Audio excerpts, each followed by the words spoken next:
आज की कहानी है ऐसे भाई बहनों के बारे में जो बचपन से एक ही घर में कैद हैं। उन्होंने अपने घर की बाउंड्री के अलावा बाहर की दुनिया में कदम भी नहीं रखा है, ना ही वो इस दुनिया के बारे में कुछ जानते हैं। उनकी ज़िंदगी उनके घर की बाउंड्री के अंदर तक ही सीमित है। क्या वे इस दुनिया के बारे में कभी कुछ जान पाते हैं या उनकी ज़िंदगी इसी तरह से बीत जाएगी? ये सब जानेंगे हम आगे वीडियो में, इसलिए वीडियो को अंत तक ज़रूर देखना। मूवी के शुरुआत में हमें एक लड़के और दो लड़कियों को दिखाया जाता है जो कि भाई बहन हैं। इस मूवी में इन तीनों को कोई नाम नहीं दिया गया है, इसलिए हम भाई को जस्टिन, बड़ी बहन को मार्था और छोटी बहन को जेनी नाम से बुलाएंगे। वे एक रूम में ऑडियो टेप सुन रहे थे जिसमें उन्हें इंग्लिश वर्ड का मतलब समझाया जा रहा था, लेकिन वर्ड का मतलब उन्हें गलत बताया जाता है। जैसे सी को समुद्र बोलते हैं, लेकिन वो टेप उन्हें बता रहा था कि लड़कियों की कुर्सी को सी कहा जाता है। जब टेप खत्म हो जाता है तो जेनी कहती हैं कि क्यों ना हम एक नया गेम खेलें। इस गेम में हम सभी गर्म पानी के नल के नीचे हाथ रखेंगे और जो भी हाथ को सबसे लेट हटाएगा वो जीत जाएगा। तब मार्था उससे बोलती हैं कि हम टाइम कैसे पता करेंगे और इस गेम का नाम क्या होगा। तो जेनी कहती हैं कि मुझे नहीं पता। अगले सीन में हम इनके डैड को देखते हैं जो क्रिस्टीना नाम की लड़की को अपनी कार में बिठाकर घर ला रहे होते हैं।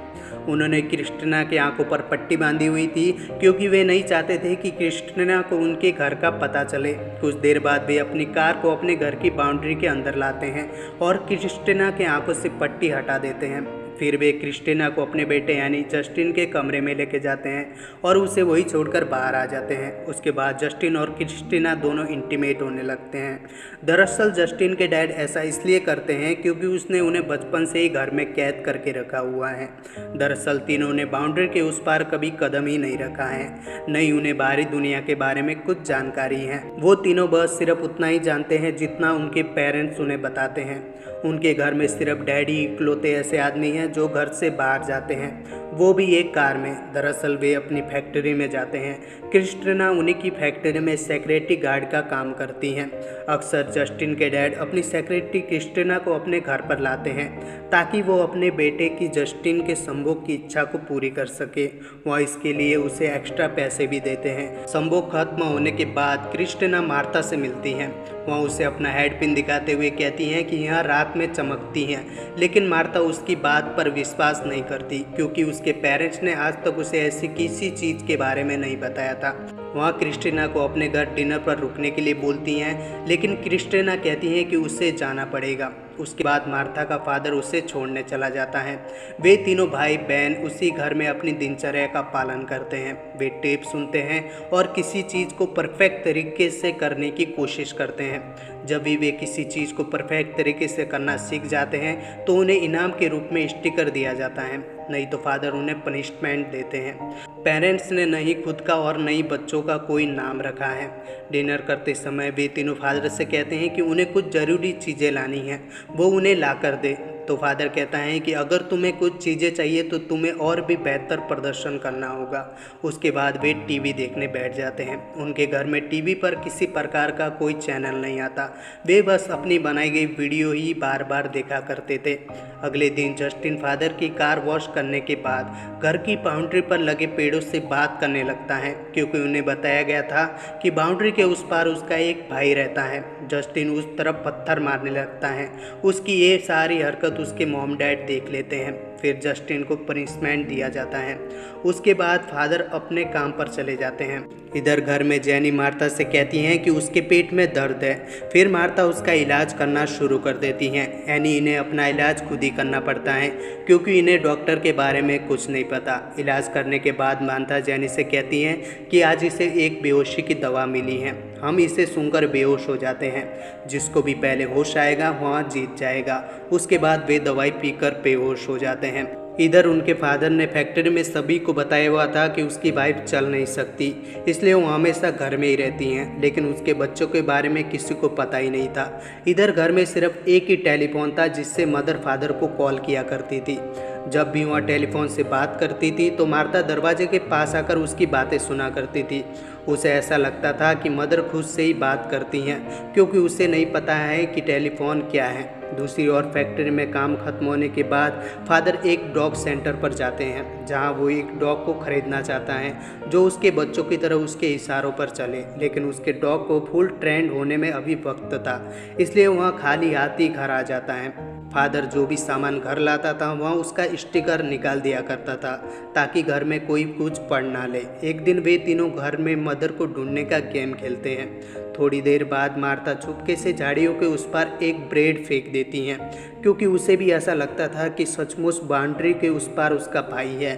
अगले दिन फादर फिर से क्रिस्टिना को घर पर लाता है। इस बार क्रिस्टिना चाहती थी कि जस्टिन उसके प्राइवेट पार्ट को लीक करे, लेकिन जस्टिन को ये सब अच्छा नहीं लगता। वह इसके लिए मना कर देता है। उसके बाद क्रिस्टिना मार्था से कहती हैं कि वह अपना हेड पिन उसे दे सकती हैं, इसके बदले उसे उसके प्राइवेट पार्ट को लीक करना होगा। हेड पिन के लालच में मार्था एक काम करने के लिए मान जाती हैं। वह उसके प्राइवेट पार्ट को लीक कर देती हैं।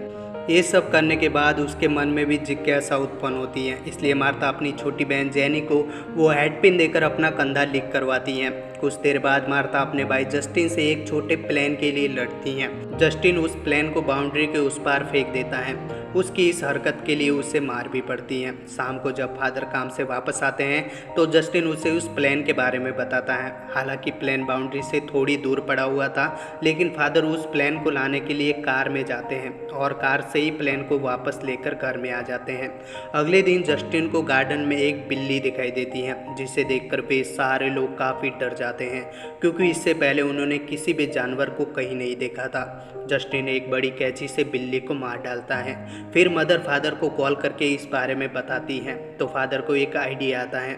वह अपने सारे कपड़ों को फाड़कर शरीर पर नकली खून लगा लेता है और इसी अवस्था में वह घर जाकर सारे बच्चों को बताता है कि आज एक बिल्ली ने उस पर हमला कर दिया था और उसका ये हाल कर दिया।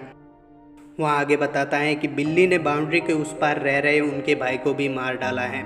वह ऐसा इसलिए कहता है ताकि उसके बच्चों में उसका खौफ बना रहे और वे बाउंड्री के उस पार कभी ना जाए। इसके बाद फादर सभी को कुत्ते की तरफ भौंकना सिखाता है, ताकि दोबारा बिल्ली आए तो वो उसे भगा सके। रात को मदर फादर से कहती हैं कि वो प्रेग्नेंट है, वह जुड़वा बच्चों को जन्म देने वाली हैं।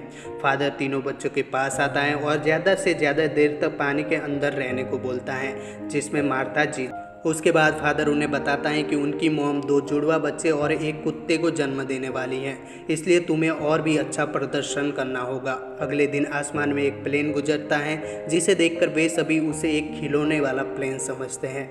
कुछ देर बाद फादर स्विमिंग पूल में कुछ मछलियों को छोड़ देता है, जिसे देखकर मार्था डर जाती है। फिर फादर आकर उन मछलियों को मार डालता है। उस शाम फादर बच्चों को याद दिलाता है कि वे सभी तभी बाहर जा सकते हैं जब उनके ऊपर का एक दांत टूट जाएगा, जो कि कभी नहीं टूटने वाला जब तक वे बूढ़े ना हो जाएं। इसके बाद सभी एक गाने पर डांस करते हैं, जो उनके हिसाब से उनके ग्रैंडफादर का है, लेकिन असल में उनका ही फादर दूसरे रूम में जाकर गाना गाता है। अगले दिन क्रिस्टिना जस्टिन से कहती हैं कि उसे उसने सपनों में देखा था, वो अपने फादर के साथ थी। तभी जस्टिन वहाँ पर आ गया, जो ज़ॉम्बी की तरह लग रहा था। अब जस्टिन को ज़ॉम्बी का मतलब भी नहीं पता। वह इस बारे में अपनी मदर से पूछता है, तो उसकी मदर कहती हैं कि ज़ॉम्बी एक छोटे पीले फूल को कहा जाता है। इधर क्रिस्टिना मार्था के पास खुद को लीक करवाने आती है, तो इस बार मार्था को कुछ और चाहिए था। वह क्रिस्टिना से उसकी टेप रिकॉर्डिंग मांगती है, जिसमें हॉलीवुड मूवीज़ थी, तो क्रिस्टिना भी उसके लिए राजी हो जाती है। वह मार्था को वो टेप दे देती है। उस रात मार्था वो मूवी देख रही होती है, तभी फादर उसके कमरे में आता है। मार्था अपने फादर से किसी तरह बहाना बना लेती हैं, लेकिन अगली सुबह फादर को सच्चाई का पता चल जाता है।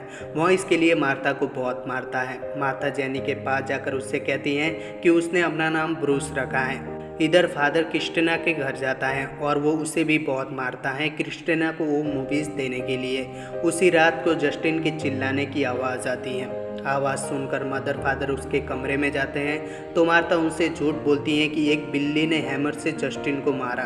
असल में उसी ने जस्टिन को हैमर से मारा था। फादर मदर से अकेले में बात करता है कि अब उन्हें क्रिस्टिना को यहाँ लाना बंद करना होगा। क्रिस्टिना की जगह वे किसी नई लड़की को नहीं ला सकते थे, क्योंकि इसमें बहुत ज़्यादा रिस्क था। इसलिए फादर जस्टिन से कहता है कि आज से वह अपनी बड़ी बहन के साथ ही इंटीमेट होगा। उसके बाद मदर मार्था को तैयार करती हैं और जस्टिन उसके साथ इंटीमेट भी होता है। अगले दिन मार्था चुपके से मॉम के रूम में जाकर उसका टेलीफोन देख लेती हैं। फादर बताता है कि आज उनकी मैरिज एनिवर्सरी है जिसे वो हमेशा की तरह सेलिब्रेट करेंगे। शाम को जस्टिन गिटार बजाता है और दोनों बहनें डांस करने लगती हैं, लेकिन मार्था काफ़ी देर तक डांस करती हैं, ये दिखाने के लिए कि वह जवान हो चुकी है। वो चाहती थी कि उसके ऊपर के दांत यानी डॉग टूथ टूट जाए ताकि वो भी फादर के साथ बाहर जा सके, इसलिए वो बाथरूम में जाकर एक पत्थर से अपने दांत तोड़ लेती हैं और अपने फादर की गाड़ी की डिक्की में जाकर छुप जाती हैं। जब फादर बाथरूम जाते हैं तो उन्हें वहाँ पर खून और टूटे हुए दांत दिखते हैं। ये देखकर वो मार्था को घर के अंदर और बाउंड्री के बाहर हर जगह ढूंढने लगते हैं, लेकिन मार्था उन्हें कहीं नहीं मिलती क्योंकि मार्था असल में उनकी गाड़ी की डिक्की में छुपी हुई होती है। इस घटना के बाद जस्टिन और जैनी को बताया जाता है कि बिल्ली ने मार्था को मार डाला है, इसलिए तुम कभी भी घर के बाहर मत जाना वरना वो बिल्ली तुम्हें भी मार डालेगी। अगली सुबह फादर हमेशा की तरह काम पे जाता है। वहाँ फैक्ट्री के बाहर गाड़ी खड़ी करके अंदर चला जाता है। उसके बाद मार्था गाड़ी की डिक्की से निकलकर दुनिया की सच्चाई जान लेती है या फिर गाड़ी के डिक्के में उसकी दम घुटने से मौत हो जाती है।